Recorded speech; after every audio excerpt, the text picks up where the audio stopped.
Peter, thank you for being willing to do this. It's been great working with you, and I think it's a really cool opportunity to just talk about your background and the experience working with the BnB Accelerator team. So I would love for you to just introduce who you are and your background and how you discovered us. Perfect. My background is kind of different that where I am today versus where I was before. And it's how I kind of checked who you guys were to find out if what you guys were doing was really, truly what I was looking for. So prior to 2008, as some of us that are a little bit older know, we had the mortgage crisis and the meltdown and the toxic assets that nobody could figure out what the value of our properties were.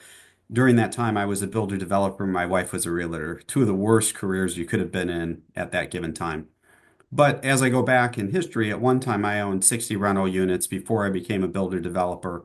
And those were long-term rentals. So I had never done short-term before.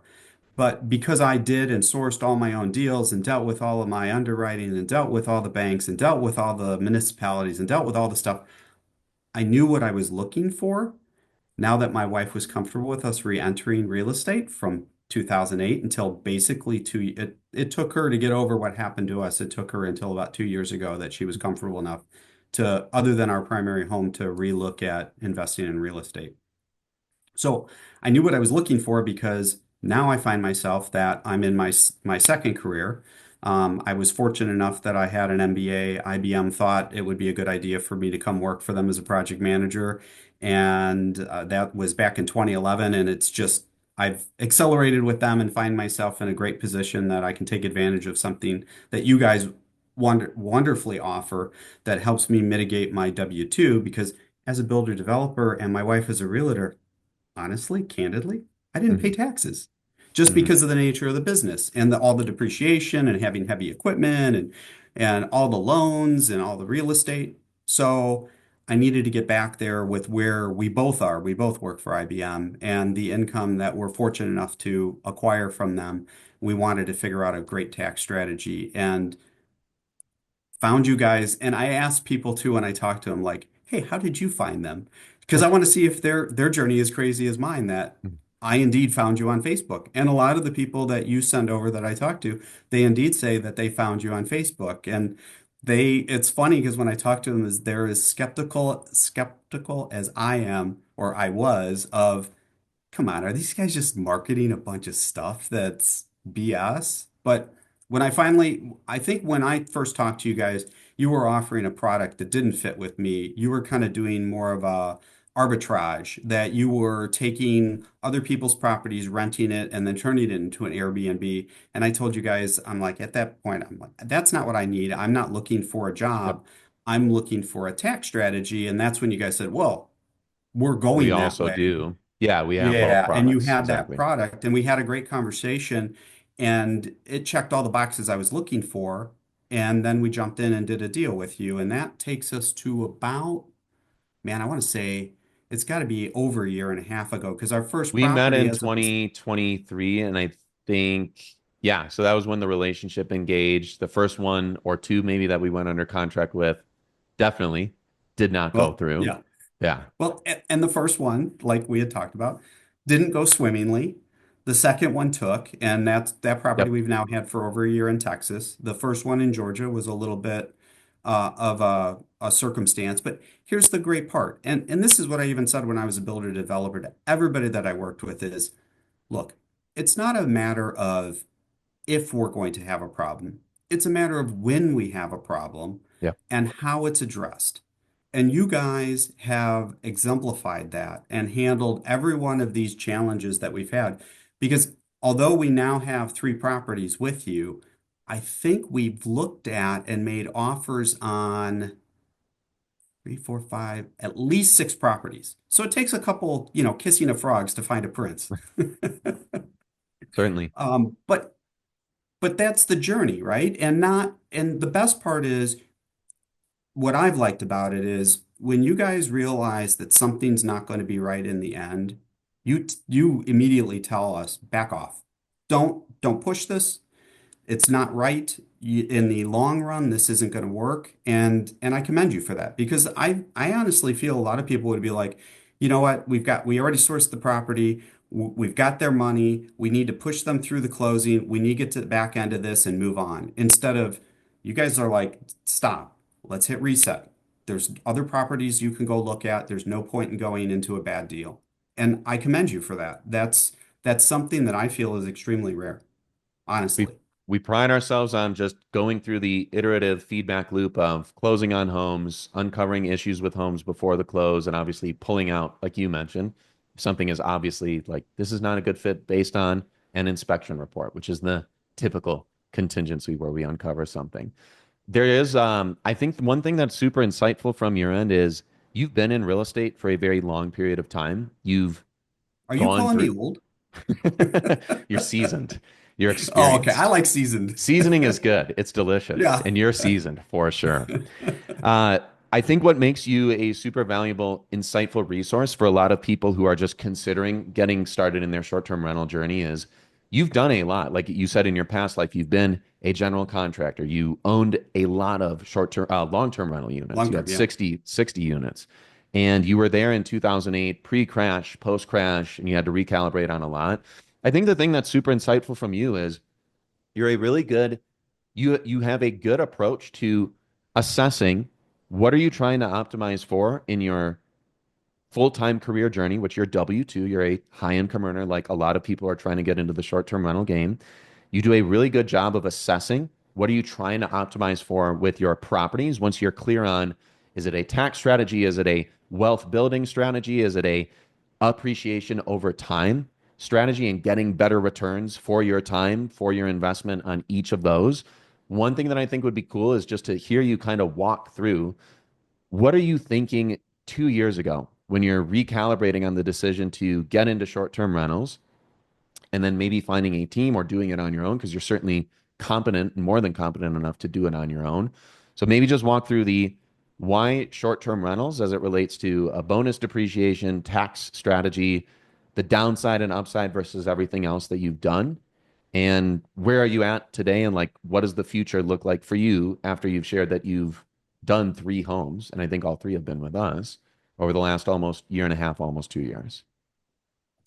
Okay, so let's unpack that. So for me, what does this journey mean for me? One, it's definitely about the tax strategy. I was looking at how much I was spending on taxes, and to me, it was if I had that money back, what better things could I do with it for me and my family? That was really the lens that I was using. And it wasn't necessarily that I wanted to put that cash straight in my pocket because I've got enough coming in on a monthly basis, but it was how best to deploy that as a potential asset. And what I saw, and I didn't realize this. I mean, I knew about depreciation from what I was doing with long-term Mhm. rentals and having heavy equipment and all the depreciation, and writing off all of my interest expenses and all the other tangible expenses that went with running a real estate business. But I never realized that these short-term rentals get treated like hotels. And because that, they have a special tax code that they fall under. And as you were saying, this bonus depreciation, which allows us to, and it was funny because the first time I realized that's on a 30 or 32-year schedule, I was like, well, wait a minute, I'm used to 28 and a half. Where do we go Yep. to 30, into the 39. 30s? Yeah. Yeah. What is it, 39? Yeah, I'm 39. still learning this side. Yep. So, but because of the bonus depreciation, you don't have to sit out there with that long extended schedule. You can front load a portion of that, and that wipes out your taxes. And the way that I've looked at it, and by the way, I'm hoping that from what I'm seeing with this new administration, that they increase the bonus taxes. I've been seeing some people reporting that we could go back to a bonus depreciation of 100%, which, man, As of this that would be recording, crazy. in the last 5 weeks, Trump has spoken at the World Economic Forum and highlighted that he would bring back, he labeled it as 100% expensing, which is synonymous with 100% bonus depreciation. 3 weeks ago, he mentioned the 2016 2017 Tax Cuts and Jobs Act's provision that his administration pushed through, which were very pro bonus depreciation and the material participation, the offsetting items. And then, as well, 2.5 weeks ago, he also mentioned this at another press conference. And then within the last week, it's basically no longer a matter of is this going to happen? It's a matter of when. As of today, March 7th, it's probably not going to happen before the 15th. And I think the Right. hope of retroactively getting that retroactive application to 2024 is not a thing. But for 2025, it's an all systems go from his end. And I believe he controls the House, or it's a Republican controlled House, Senate, Congress. He's POTUS. So very bullish on It's amazing though depreciation. what it Yeah. means. So for me now, okay, so it's good for me, Nick. It's probably bad for you because honestly, that means I have to acquire less properties as frequently in Yeah. order to offset my income. True. You get more leverage. You get more bang for your buck Yeah. by doing this. This is good. But candidly, I mean, for me, it means that it would give me a little bit more time to find the right deals instead of having to try and accelerate through and make sure that I get, because right now where we're at is it seems like on average where bonus depreciation is today, we need to acquire about $2 million worth of property on an annualized basis in order to wipe out the year prior tax Yep. liability.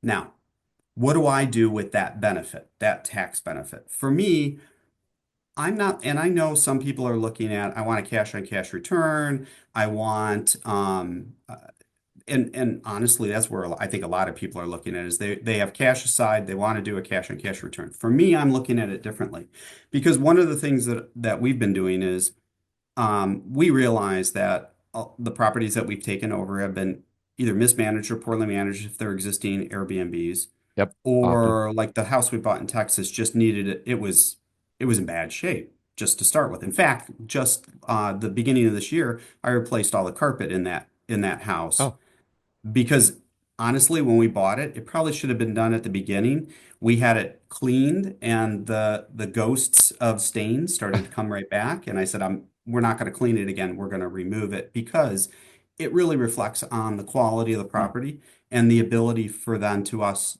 to generate those rents, higher rents, and lower vacancies as well. yeah. So, because I think of it the way that I've kind of expressed here is my wife and I, when we look at these deals, and in a lot of the deals that we've done with you, we actually are bringing cash back out of the closing, and I'm actually using that to reinvest right back into the property. I don't walk away like, great, now I got all this money, then I can just sit on.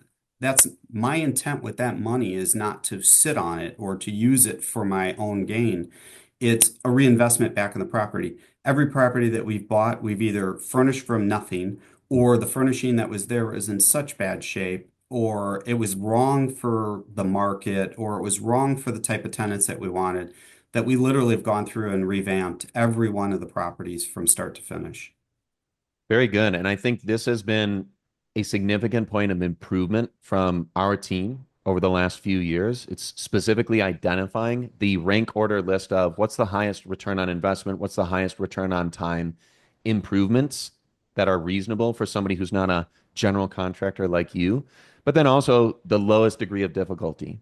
So Yep. we've been putting together and setting better expectations on. There's a very concrete list of items that either our team or like a local co-host or even like a local designer that we now try and influence people to at least speak with. If they're not, I'm not a good interior designer for my homes that I have had to furnish, kind of like in your scenarios. I can recall two of my first examples in 2021. I literally did not participate in much of the process. I looked at some of the things that we were looking at. I gave input, but I was like, I think you specifically, Mr. and Madam, the two people who did my homes, I think you two actually have a better eye for design. So if you can actually highlight this, what do you see as some of your like rank order? Like these are the biggest opportunities for me to improve the home that are suitable to your skill set because you are, in full disclosure, you have a general contractor background. So your list might be a little more energy intensive than some other people's lists, but I'd love to hear yours and then just kind of compare to what our team is suggesting for a lot of clients to do when they do take over the home. Very basic things like mural designs, little accent wall things, maybe improving like a backyard, like a fireplace with these like large wooden chairs that you kind of like sink into seem to perform really well, like string lights and very basic canopies or like awnings, not directly over the fireplace, but like these basic things. I'd be curious to like compare your list of those items that you typically improve and see if there's something else that I'm like blind to that maybe some of our clients could start doing as well. So it's interesting because a lot of it's spit polish. And this is what I learned when I was buying the rental properties, is there was a lot of rentals that I bought that they really just needed a little TLC. And paint goes a long way, to be honest with you. Cleaning up trim, cleaning up doors, making sure all the doors and cabinets work properly. I mean, it seems petty, but these are the things you believe it or not, you're going to get dinged on. And then the other thing is to absolutely make sure, and we usually it's a combination of my wife and I, plus we pay somebody to do a deep clean. And Hmm. even their deep clean's not deep enough for us, but Hmm. we leverage a somebody to come in at the very beginning and do an absolute deep clean wall to wall Yes. because what we've noticed is over time, majority of people don't clean the way that you would expect or that you would want a guest experience to be. And then once you do that deep clean, then you start to see, hey, is there baseboard that's all chipped up and I just need to do a light touch of paint? And by the way, the best part of what I'm saying is anybody can really do this. It doesn't take high skill to do it, but it also helps you with material participation, which is going to be critical because when I've talked to a lot of the folks that you're trying to get into the program, they're like, yeah, I'm trying to figure out how to do more participate the material participation part because that seems to be the challenge for them. So I tell them exactly what we do and the time that we spend down on the property coordinating it. Like the last one that we just bought down in Santa Rosa Beach, the prior owner, I don't think they really did the landscaping. Hmm. So, I spent 5 grand and it was literally tearing out all of the overgrowth and dead stuff that was it looks great now. They repine Hmm. strawed the whole thing. We added landscape lighting. I have my brother down there right now. He's going to paint the deck and the railings. So thank you, Kevin, if you see this. But it but it's not a lot of effort and it's not a lot of skill to do these things. Some of the other things that I've done that sound petty, but I think they really do show a lot is under cabinet lighting in the kitchens. Oh yeah. Every property that I've walked into, they're dark. The Hmm. blinds are closed. I'm like, this is not a welcoming experience. If I'm paying $100, $500 a day to be here, I want to walk in and be like, I just heard the angels open the gate. And Agreed. for me, that's the blinds are open a little bit, light is coming in. I walk into a kitchen, it's not dark, there's under counter lighting. The other thing that I've noticed is a lot in some of the older properties too, is they'll use light bulbs, especially cans that are more yellow. I've switched them over so that they're LED and a daylight. Mhm. Uh, kind of like Vegas on the gambling floor. You know Sure. how it's always just around 4 Keep the o'clock? machine flowing. The more awake Right. and alert and engaged and addicted you Exactly. are, yeah, that is one way to improve customer experience and guest experience. Yeah, I'm super aligned with this. On that note of so what most clients end up doing, I think kind of organically is, and this is anybody who closes on a short-term rental, you are typically, especially if it's your first one, the excitement level is exceptionally high. So you will typically block out like a 3, 4, 5, maybe 6 day like extended weekend or almost like a week, because most people can work remotely. You're Hmm. flying out to the home on like a Wednesday or a Thursday. You're spending an extended weekend there, maybe returning home via flight or travel, like car travel Monday night, Tuesday night, Wednesday the following week. And a lot of times, and I didn't really know clients were doing this until I actually started asking, like, hey, what else have you done? Because a lot of people tell me they don't want to make improvements, but then they actually go and do. And I'm like, oh, there's this like weird gap in this feedback loop. They will typically, as a product of just visiting the property and coming with their short order list of like some of the typical improvements, some items like you've mentioned, like I think painting is the most common one. People oftentimes like see some of the walls, especially if there's like no accent wall or like a mural that was very intentional, very deliberate. They'll do the basic painting items. A lot of people do also hire a general contractor to show up while they are at the property, doing a lot of the other items you mentioned, which you were saying petty, but these are like basic fundamentals, like the trim, basic like cabinet work, especially if they're like appliances, like a dishwasher seems to be a common one. If Yep. that GC or general contractor also has a little bit of a background in just screwing and tightening and reinserting and reconnecting very basic things. I had to do some of that. New faucet. Yep. Yeah, but you have the GC background, so you're Yeah. very keen on. I know exactly what aisle in Home No, Depot let's I'm let's going be to, clear and how I got that. I was too sure, cheap and I was too young when I started out doing rental properties that I went, I can't pay a plumber that. I can't pay an electrician that. I can't pay a painter yep. that. So that's the way that I acquired the skills. And quite honestly, people would be surprised if they just try some of these things. They're relatively easy to do. Fairly Um, basic do-it-yourself projects with yeah. a simple YouTube video or two, and especially if you are going to have a professional counterpart there, you guys can Yep. like kind of divide and conquer. Yep. You have a general contractor who's, they're charging 40 to 130 plus dollars an hour, and sometimes even more, depending upon the scope of what they're doing. Well, there's high leverage stuff and lower leverage stuff. I Yes. actually, I actually think for our SOP, I might just encourage them to go and find, and it's very easy to find good general contractors with the Angie's List, your Thumbtack, your local Facebook groups, especially these groups that are dedicated to short-term rentals or long-term rental hosts. Like they have general contractors, technicians, vendors, electricians, plumbers that they're happy to share. It's much easier than you think, and it's actually quite enjoyable.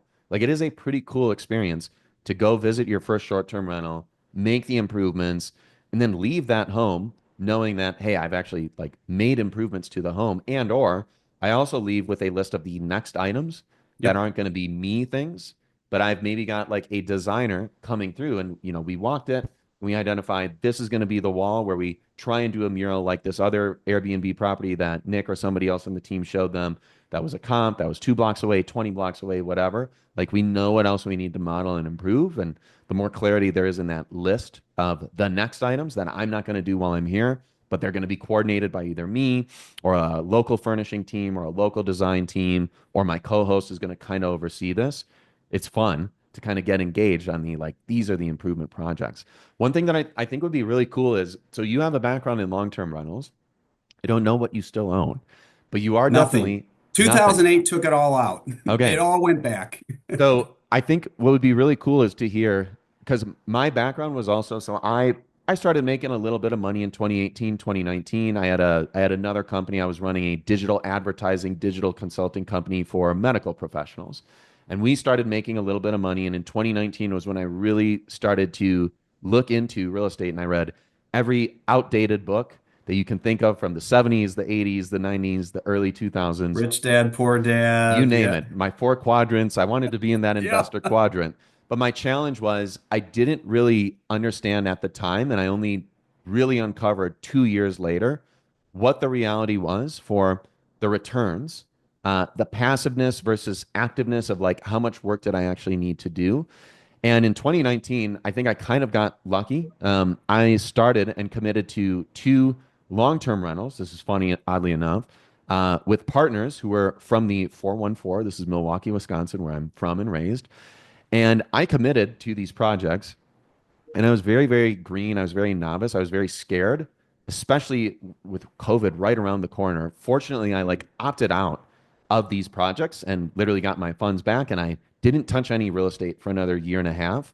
But I was kind of like seeing the writing on the wall with what is the reality of being these were almost like burrs. So like a little bit of a buy and then improve the home and then get it rented, probably wasn't enough improvements to like refinance it and like pull equity out of the deal with like a newly appraised amount and get a loan on the appraised amount, which is what most people are trying to do maybe 3 to 7 years down the road with their short-term rentals.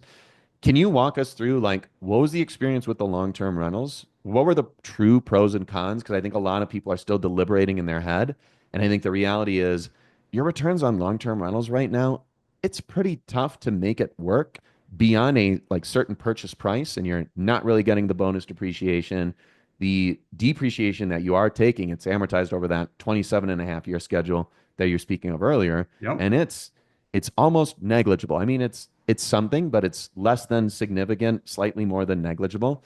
Just walk us through like what was the experience with long-term rentals? What kind of shifted when you made the decision to do short-term rentals, and what is the strategy moving forward? You did share that you do plan to acquire around 2 million per year, but just kind of take us from the lens of like somebody who's already done the long-term rentals, ditched it, and hopefully traded into something that I think is better for what most people are looking for. So here's one thing I never knew about the short-term rentals, and this has been discovered over this journey for the last year and a half, is With the long-term rentals, I had a tenant in there. I never got to enjoy the property. I Hmm. could never go to that location and spend Hmm. any time. So this journey of the short-term rentals has been interesting because I can take little blocks of time. All the furnishing is there. It's like staying in a hotel, and I can bring the family and I can then do my material participation while it's coded in, vacation, yet doing some of my small little projects on the side. It's to me, it's a perfect for me, it's a perfect lifestyle balance. And it's actually where I see myself retiring into. And I joke with my wife and I said, I know exactly what my retirement's going to be.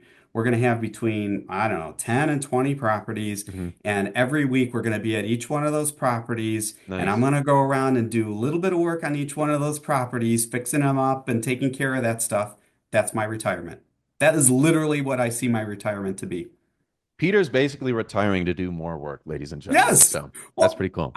I intended to never stop working, so this is the best balance of it because hopefully they're in some great locations that we can enjoy for the time that we're there. Of course. And we have so far. I mean, Santa Rosa Beach, the two we've gotten down in Santa Rosa Beach, we've absolutely loved going down there and spending the time working on the properties. Very good.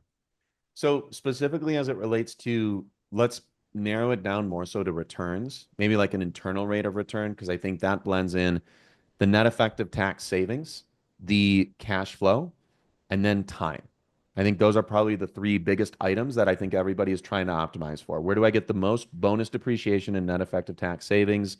Then where am I most likely to break even, cash flow positive? And then what is going to be the time commitment? Because my thesis was the long-term rentals were going to be very, very passive.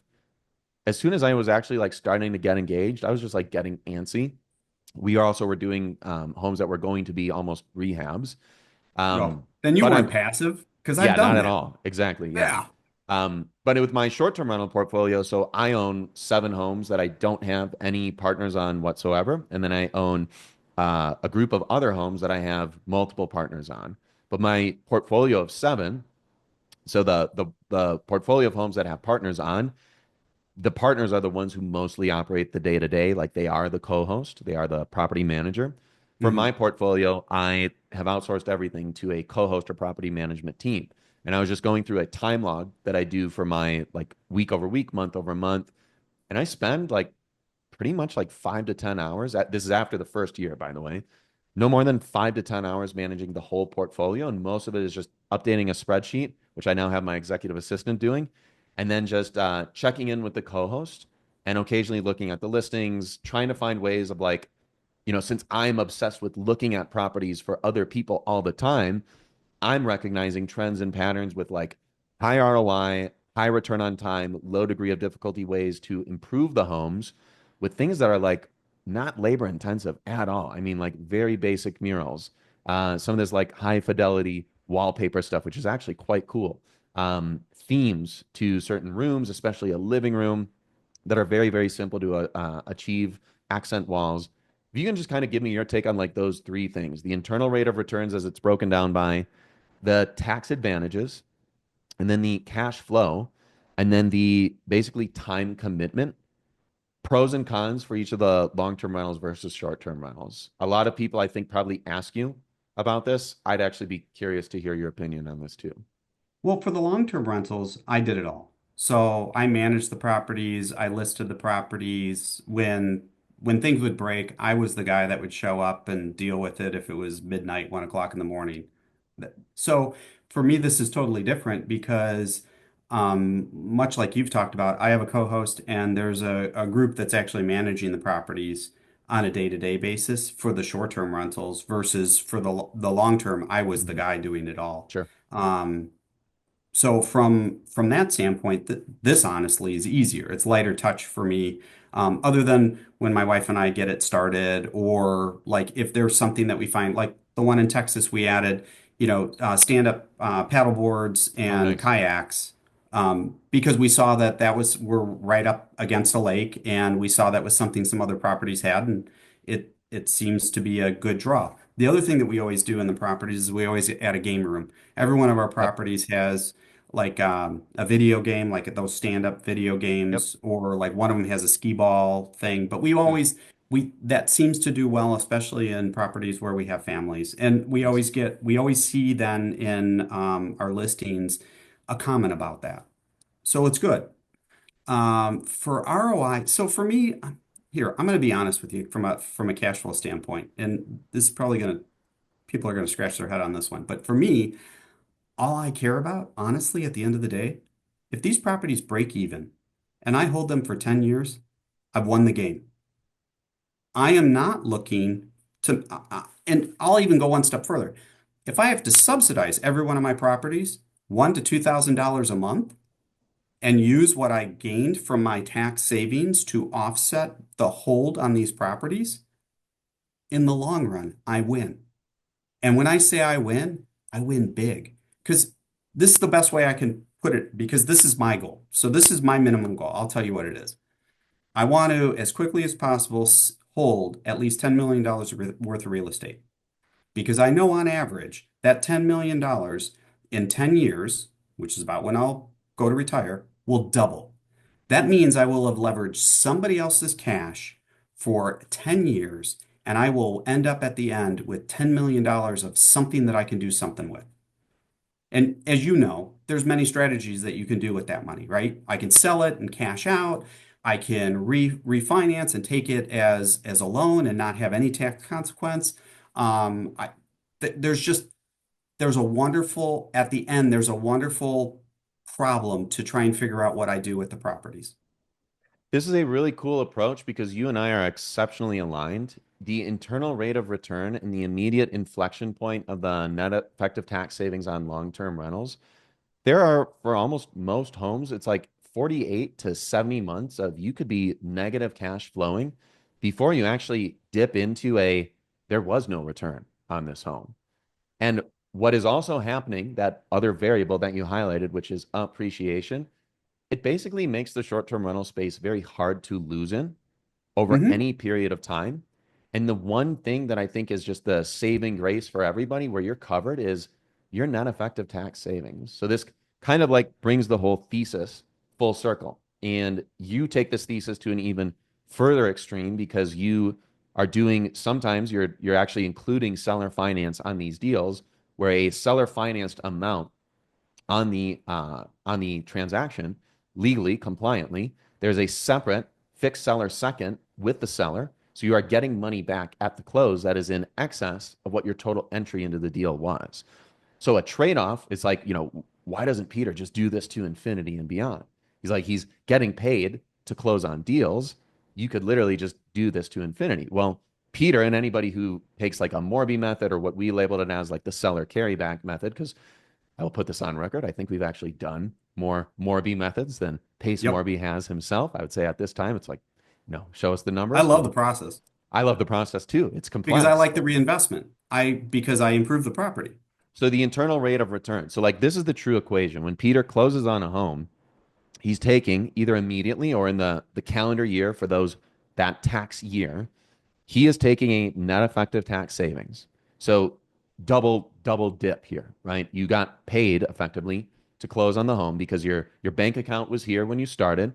Yep. It dipped as soon as you made your down payment and the closing cost, the total cash to close, and then the seller, in a seller second, they finance the property back with you. So you got proceeds, and now you have a loan payment with that seller. So your bank account effectively went up. Now, most people, they're going to opt for maybe like a subject to transaction. So a non-qualified loan assumption is what that technically is, or a seller finance transactions where it's purely seller financing. They're putting in 6 to 12% on that deal. The closing costs are relatively low. 1.5% of the total purchase price, maybe up to like 2.5% in most states, depending upon how the property taxes are. So the thesis is Peter has exceptional internal rate of return day zero, but he doesn't just stop there. You are specifically identifying the ways to improve the property and deploy more funds in right after the close in improvements. The basic cleanup items. We were joking before we started the recording. I'm literally taking footprints off of walls. I was Yeah. like, is this a joke? You're like, Handprints, no. footprints, yeah. Yes. Maybe, yeah, other prints, Luggage whatever. marks. Sure, certainly. So there are like many points of internal rate of return that are very important. Most people just look at a cash on cash, which is fair because I think when I was doing my diligence and reading decades worth of real estate investing books that were very valid for the period of time that they were in and the environment and what you could do with bonus depreciation and what other sort of tax advantages you could or couldn't take, all of their theses made sense. But the problem was that is a very like outdated or old way. Now that, since literally 2007 and Airbnb being a much larger thing since the early 2010s, so the last like 10, 15 years, well, if I'm buying a short-term rental, it might be same or similar or slightly more time intensive, at least at the start. You can still use a co-host company. You can still front load your material participation in a calendar year. You can condense your 100+ hours into like a month or 2 months and then immediately like kind of transition to be more hands off. But that's more of like something for you to discuss with your CPA. Well, let me give you one last point to your internal rate of return. The reason that I take the seller cash is that if I deploy my own funds into the deal, it to take it out of what it's actively doing and the rate of return that it's at, I would give up too much of what I'm making over there for what it costs me to bring their money into the deal. So what I mean is, if I'm making 10% over here on whatever I've got my cash deployed in, Yep. and the seller's willing to give me that additional cash into the deal for 3 to 5%, why would I take my cash and pull it out of something over here when the cost of that money is so low? It doesn't make sense. So that's another thing that I've noticed with doing these types of deals where I take that seller financing is the cost on that money is less than taking my money out of where I have it actively invested. So if I can interpret this, and this is coming on the heels of just visiting if anybody pays attention to Alex Hormozy and watches that big burly bearded man who's like the business guru of everything related to business. We went to his event, and his event was all focused on increasing the valuation of a business and the true responsibility of a CEO. Which, if you're an owner of a short-term rental portfolio, if it's one, if it's 10, if it's 100, if it's 1,000 properties, the true mindset that somebody should adopt is, where do I get the highest return on my time?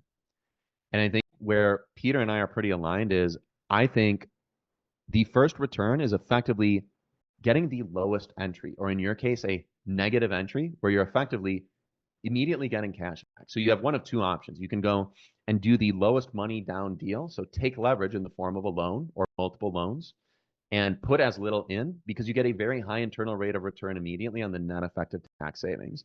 So here's where we're starting to like get more clarity. It's like, well, what do you do next? Where's the next highest rate of return? I think now it's becoming very clear. You've obviously been clear on this. We've done a better job of coaching clients on this and setting expectations. It's not just sitting with your extra cash that you have left over. It's, where do you get the best returns on improving the home? Right. So our improvements that we typically see most clients end up doing are designers that, they might charge anywhere from like, I've seen 750 to $1,000 on the low end, all the way up to like 2 to 5 grand, depending on the size of the home and what is the scope of their responsibility. You've highlighted furniture. You've highlighted, I don't know if you're doing many like designs, but I think our clients right now are very like design heavy with the amount of work that they're We putting are in. just from the artwork. We do artwork. So like for Tell me Santa about the Rosa, artwork. Tell yeah. me specifically. So, for example, when we're the properties that we have in Santa Rosa Beach, what we've done is we've incorporated local artwork that's framed artwork that we brought into the property. Ah, So when oh, people okay. are taking, yeah, Etsy's a great location to go find stuff that's like very specific to that market or that area you're in. In Texas, we've got this longhorn steer that we have on the wall. So we don't do the murals, but we do artwork that you would assimilate or kind of consider to be like what you're doing with murals, but we're doing it through framed artwork. Very cool. It's the same application. It's going on Yeah. you have four walls in a room, unless you're, Yep. octagonal, hexagonal rooms. You're basically just recognizing, how do we improve the interior and the experience there? And yours is more so a product of, I mean, our designers are also local. So like there is an element of like, it was a locally designed mural. What else? After the basic mural or in your case, the framed artwork, You've also highlighted improving the furniture. I think this is also a pretty high return as well, especially if the furniture isn't like in the Yeah. best quality. We really consolidate it down to the most important thing to get people to like actually book on your listing is what we call the hero shot. That is your listing cover photo, so to speak. So it's either one photo of just, one hero shot or one really cool angle of the home. Sometimes people design a quadrant of like they can't choose one and they have so much that they want to celebrate about their property. So they put quadrant A is the pool, quadrant B is, this living room, quadrant C is the kitchen, quadrant D is like a drone shot of above the property, seeing all the cool surroundings that they have in the backyard and what else is close in proximity. What else have you found beyond the murals? And then maybe one or two other like main things that you'll typically So try and because the identify. property that we got in Texas was so big, it's 6 bedrooms, Yeah, that one seven and is a half massive. bathrooms. Yeah, In the laundry room, when we took it over, we actually installed two stacked washer dryer units. sure. So it's this huge laundry room that wasn't there before that people seem to like, especially with families. And then it also helps the cleaners when they turn over the property that they've got enough Yep, capacity to deal with all the laundry massive. that comes We're from a doing size. lots of bed sheets, lots of Yeah. pillowcases, linens. Okay. Yeah, So makes sense. that's another one that we did that we that seems to be well received by guests as well. As we kind of wind it down, how about FAQs? Like, what are the most consistent talking points that people who are considering starting their short-term rental journey, whether it's on their own, whether it's doing something with our company, like, what are the things they ask you about, and So how do you everybody guide them? asks me, how do you convince your wife? That's the biggest question I get. Really fun. Yes. Okay. What kind of So, insight do you have there? all the guys are like, let's go. And the wives are like, well, let me think about this for a minute. Because I think it's a journey. And I say it this way because I would say the same thing about with my wife is these relationships are partnerships. Yes. And your most important partner that you have, and you're going to learn this one, Nick, I know from what you just told me, Yep. that your most important partner is your spouse.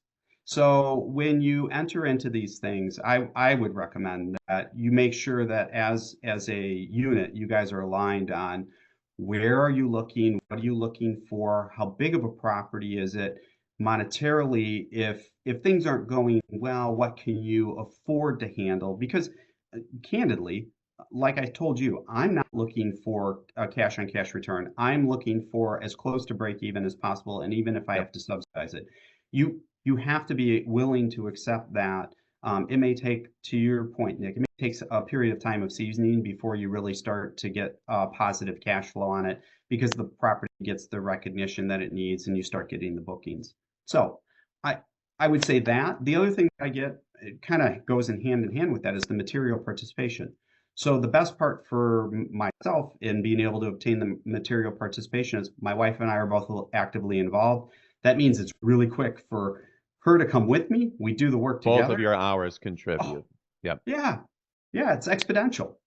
So that's another piece that really helps with material participation. I think like I said before, one of the added benefits, I've had such fun working this into my downtime from my regular day job and enjoying the properties with my family that while I'm still working, I'm actually able to include the entire family. It really, if you do it right and you find properties that you as a family would enjoy, I think it even makes it easier. And then if you have to subsidize it a little, quite honestly, mentally, you feel a little bit better because you as a family get a benefit for it versus, man, I'm just throwing money into this thing and I may never see the end of it. The reality is you will see the end of it. In 10 to 15 years, you'll be like, that was the best thing I sucked up for the last 10 Easily. years, Easily. bar none. You will not be harmed. You're reducing I mean, the mortgage balance is going down, the appreciation is going up. You, there's just I can't speak well enough about how real estate is a great vehicle to really grow wealth and exponentially without having to break your back, honestly. Over time, yeah, I mean, you have so many inflection points where immediately the incentive for the tax, and then over time, your equity pay down, so paying down your principal, and then also appreciation. And it's funny that you mentioned the item about the spouses, your business partner, your life partner. Yeah, that I mean that's certainly the same thing that we discuss as well. And oftentimes we're getting both partners on the call. And when we really like chunk down specifically on what are we trying to solve for, it's typically we want to eliminate as much uncertainty and have as much confidence, knowing that we are making an investment and we don't see the bank account going down month after month after month. That is really what it boils down to because in almost every other investment that people have been making, they don't see a downside unless it's like the S&P 500 or another index fund or a mutual fund, which kind of has a ticker and it goes up and down. But this is like your bank account and you see the number and you check it frequently. What we do to set expectations and solve for this is just number one, we have just gotten many orders of magnitude better really every quarter, every year of just underwriting homes better.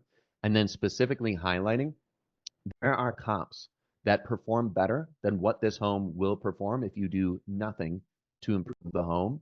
There is a rank order list of very simple, specific things that you can and really should do as early as possible. I think that is the number one underestimated or under leveraged approach to just, as you referred to it, not having to subsidize your home or your investment, which is like if the expenses exceed your revenue in a single month, because you will have that. It's not a matter of if, it's just literally when. And it's going to happen 1, 2, or 3 months out of the year, unless you literally just have this anomaly property where even in January, when nobody travels, and September, when most people, families, non families, they just finished summer, they're now back to work or back to school and they're very locked in. Like it is going to happen. And I think the second one for material participation is honestly, for me, I've now closed on so many homes that it's no longer a like, it's just like another day. Like I show up with my notary. Oftentimes I'm now like, for whatever reason, I'm like meeting notaries at airports. So that's not like I'm not some like baller. I'm just literally somebody who's like, I'm very busy. I have a life. Real estate is now woven into my like life tapestry, and I try not to get super high highs, super low lows. Like they're great highs, great lows that are more so learning experiences. For the material participation, I think it's actually quite exciting to go and visit your first home and even the second one and just spend time there like getting involved in real estate. You're no longer somebody who's sitting on the sidelines. You are now a true investor, and like this is your new baby as most people treat it. And I try to help people remain as emotionless as possible. Because what you were mentioning earlier, there's a caveat to like using the home as a place that you're going to travel to regularly and bring the family. There's it's a spectrum. So I really coach people to live where you want to live, travel where you like to travel, and then invest where it makes sense to invest. And if those are categories or criteria one, two, and three. 3A could be if you may like to actually like visit that area, it's a bonus, but it's not a requirement. Because I me, for agree. example, my girlfriend and I, and future wife, we really like to visit Miami. We will go to New York this year. We like Vegas. We like Phoenix, Scottsdale. These are places, well, so let's say Miami, New York, and Vegas. Three phenomenal areas to travel to. Three of literally some of the worst short-term rental markets to Yep. start in today. I mean, Miami, most of the area is not compliant and requires that you live in the homestead for 6 months and then rent it for the other 6 months. New York City, specifically, not happening. Vegas, many restrictions. You have to go to Henderson or other parts of the area to actually like make it work.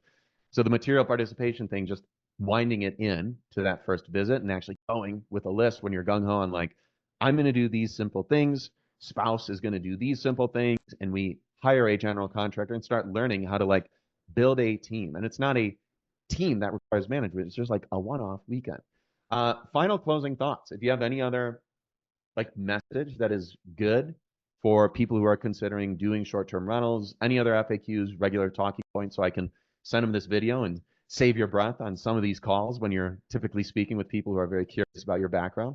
Well, I love having first of all, I love having the conversations with people. I mean, because I always like to find out their journey, and I also tell them if they move forward with your organization that to have them stay connected because I want to see what their journey's like compared to mine and help them out where I can.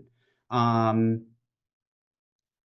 I don't know if I have, I mean, honestly, for me, this has been this type of a choice or this type of a decision to move into this type of an investment vehicle with the wrong people, it can be disastrous. I'll be candid. And that's why it helps to find folks like yourselves that actually don't treat this transactionally. You treat it more relationally, meaning that I would say that you, and I've said it to you, you are my trusted partner. That doesn't come lightly. And I think it's an absolute important thing, especially when you're making this significant of an investment into some type of business like this, that you have partners that you can trust. Agreed. I mean, literally, that was how I got started in my real estate journey in both long-term rentals and short-term. I never did anything where I just went in and I was like, I trust my own insight and acumen. I went in very humble and I was like, Jesus, take the wheel. Partner A, and then partner number one and partner number two on the long-term rentals. Like at the time, it was the right decision, but then, that pandemic was coming right around the corner and I just freaked out and I was like, I can't do this right now. But then in the next 6 to 12 months, I got on the wheel again. My first deal was with a partner. I actually took a little bit of a humble pie experience in that as well. I literally had expectations that were super out of whack. I expected to be crazy cash flow positive, unrealistic occupancy numbers. And then I did my second deal, and this was where I definitely had a higher confidence interval. And I was like, I've seen this process of closing, I've seen the process of furnishing the home and getting it live. And this was literally like, I think within a month or six to 7 weeks later after the first one. And I was like, I already have a much like better point of calibration. And I am so glad that I did go into this deal. And I literally partnered with somebody 50-50. I was the capital partner and he was the acumen short-term rental guru partner at the time. And I just trusted him. And that deal, it ended out actually working out really, really well. But I was like the worst partner for the first 7 or 8 months. Like I was terrible. I had terrible expectations. I was unreasonable with the expectations. I didn't really know how to help or contribute. I had like stupid ideas. But now, after having gone through that process, gotten the coaching and the feedback from him, it's like every additional deal just gets better and you know more of what to be aware of. Well, Peter, this is awesome, man. I know that we'll continue doing deals together as a client. I maybe can invest with you at some point in the future, but I think we'll keep the client business company relationship existing and hopefully going really, really strong. Anything else? Any other final thoughts before we fully wrap it up? I'm just waiting for you to find my number four. You've already got me on the hook for it. Let's go get Cool, man. it. Excited to continue working with you, sir. Thanks for blocking out the time to do this. Appreciate it.